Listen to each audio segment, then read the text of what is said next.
ये बाळा ये. शाल्मली ये. आता तू शाळेतनं आलीस ना, बस. आता तुला मी 2-4 चांगल्या गोष्टी सांगतो.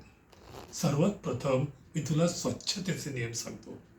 आता तू बाहेरनं आलीस की नाही, तर रस्त्यावरती किंवा कुठून आलीस तिथून तुझ्या अंगावरती धूळ, काहीतरी कचरा उडालेला असेल, हातापायाला घाण लागलेली असेल, तर घरात आल्यानंतर पहिली गोष्ट काय करायची, तर हातपाय स्वच्छ धुवायचे.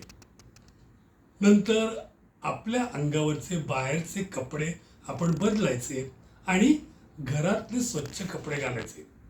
आता आपल्या घराला खोल्या किती सांग? बरोबर 3 खोल्या.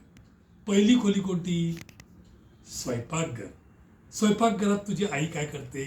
अन्न शिजवते. आता तुझ्या अंगावरती जे धूळ कचरा उडालेला आहे, तो जर का स्वयंपाकात गेला आणि आपल्या खाण्यात आला तर आपल्याला त्रास होईल की नाही? दुसरी खोली, ती म्हणजे आपली झोपायची खोली. तिथे आईनी गादीवर स्वच्छ चादर घातलेली आहे.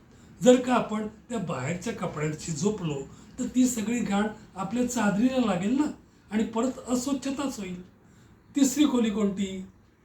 अगदी बरोबर, हॉल.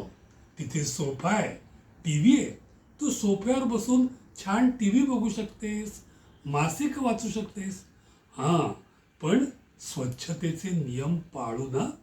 स्वच्छता पाळली तर आपलं आरोग्य राहील, आणि आरोग्य अबाधित राहिलं तर आपले व्यवहार सुरळीत होतील. लक्षात आलं? उद्यापासून स्वच्छतेचे नियम पाळायचेच.